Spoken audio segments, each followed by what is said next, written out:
Smart trainers and the ecosystem around them have come a long way in a very short time. So it only made sense that the company who practically invented the turbo trainer would make a move to the front of the pack. Stick around to learn all about my experience with the Saris H3 Smart Trainer.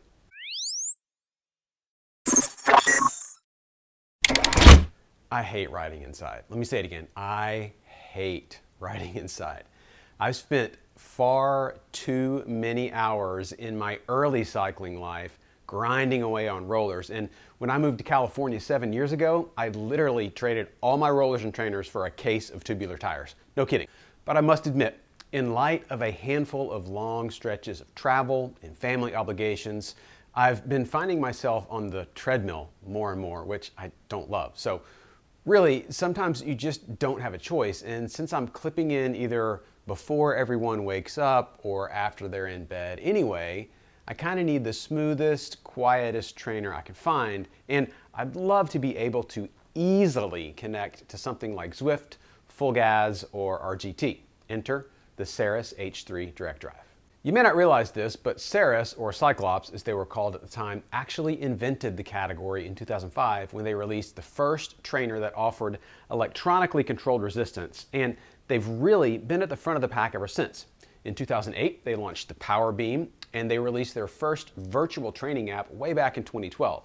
Their first truly smart trainer, the Hammer, came in 2016, and the H2 was close behind in 2018. In 2019, Cyclops rebranded to Saris, lowered their total model count, and lowered the price significantly on the H3 to just under $1,000, $999, which puts the H3 hundreds below its closest competition. But the drop in price does not come with a loss of features. The H3 is still the premium trainer in the Saris lineup, and it features power accuracy to plus or minus 2%, controlled and consistent electromagnetic resistance, a giant 20-pound internal flywheel to accurately simulate speed, inclines, and declines, a direct drive design with a host of axle adapters, onboard speed, cadence, and power measurement, integrated Bluetooth FTMS and ANT Plus FEC.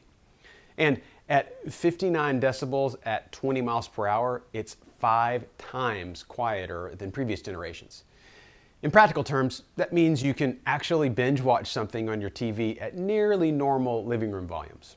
Physical setup is incredibly easy because the support legs fold out and the front wheel block, which stores away nicely, is super minimal.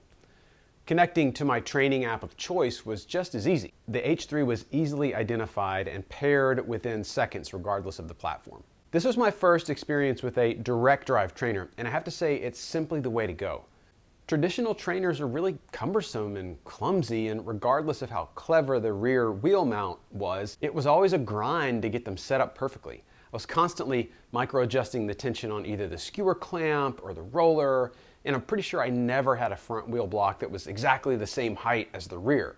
But with the H3, it's all aligned, it's all the same height, and once you get the cassette on, perfect setup is as easy as installing a rear wheel. And once you get there, it's rock solid. No twisting, no torquing or rattling, just quiet, smooth operation that makes riding inside far more than just tolerable. Now, before I go, Saris called me just before I filmed this review to let me know that they're going to send me the MP1 Infinity platform to try out. That was welcome news, because one of the major cons of indoor riding, even on this trainer, is that the limited range of motion can lead to increased pressure and hot spots. So I'm excited to see how the MP1 fits into this new world of trainers I've discovered. I'll post that video once I have a few test rides in, so please hit the subscribe button to be notified when it drops. In the meantime, thanks for watching, and whether you're just riding along or going racing, I hope it's a good one.